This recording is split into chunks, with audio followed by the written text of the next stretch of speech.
Battlefield Bad Company kind of caught me off guard. It's actually a pretty amazing game, and it's because of moments like this.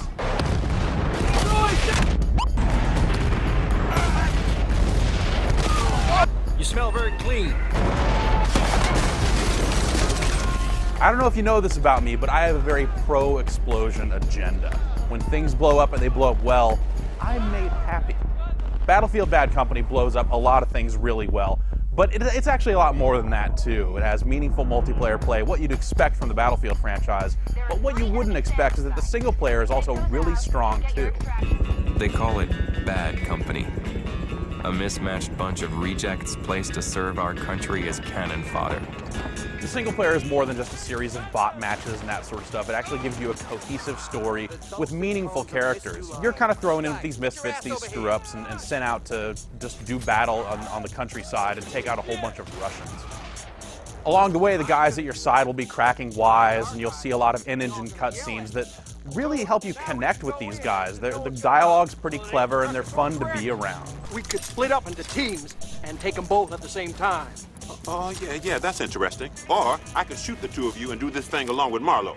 And the gameplay in Battlefield single player does maintain that Battlefield feel. These areas are really wide open. There's a lot of ground for you to traverse, and as a result, there are different ways to tackle some situations. Early on in the game, you basically have to go into a couple of different farms and clear them out of enemies. And there are roads leading up that you can take, but the roads are where all the guards are kind of looking. So you kind of sneak around or just drive your vehicle and bust through a fence, drive right up the middle. There are different ways to get into this situation, and that's pretty cool because it does give you a feeling of freedom. Of course, this is primarily a first-person shooter, so you do spend a lot of time behind the gun. The shooting does feel pretty satisfying, largely because there are a ton of different weapons to use. But when it comes to doing business, the most satisfying way is with explosives. A lot of these weapons have grenade launchers mounted under the barrel, which is handy. You can just tap and they'll flip up the grenade sight and you can just start popping off grenades. You're almost always going to have something you can use to blow big holes into things. And that's how this game is really meant to be played. When you get into close quarters, typically it's a series of buildings. Each one of these buildings is full of enemy soldiers.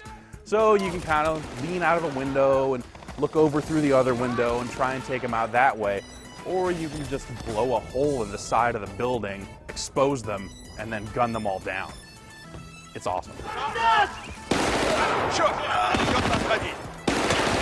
Then there's the multiplayer. A lot of the multiplayer in Bad Company is what you would expect from a game bearing the Battlefield name that appears on consoles. That is to say, it's class-based multiplayer.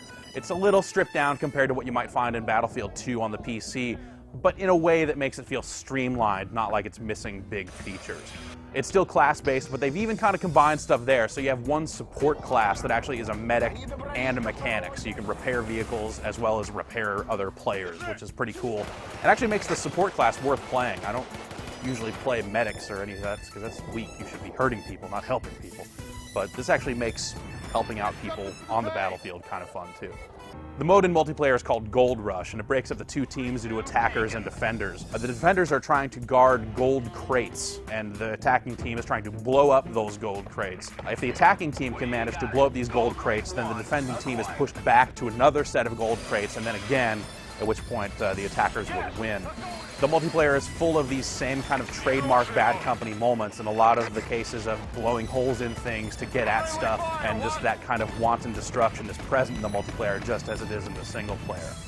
You'll also find similar things that you found in previous Battlefield games, like unlocks for the various kits. As you rank up, you'll earn credits that you can use to open up additional weapons. It makes the game more dynamic than just the typical kind of run and gun, shoot guys down sort of stuff that you might expect. There has to be better ways to start a new career. But you know what they say about hitting the bottom? It really, really hurts. So putting it all together, I had a great time with the single player in Bad Company. The characters are really memorable and fun to be alongside as you're shooting your way through stuff. And then the multiplayer really kept me coming back as well. So when you combine these things, I was left with a game that I really, really enjoyed, and I recommend you check it out. You smell very clean.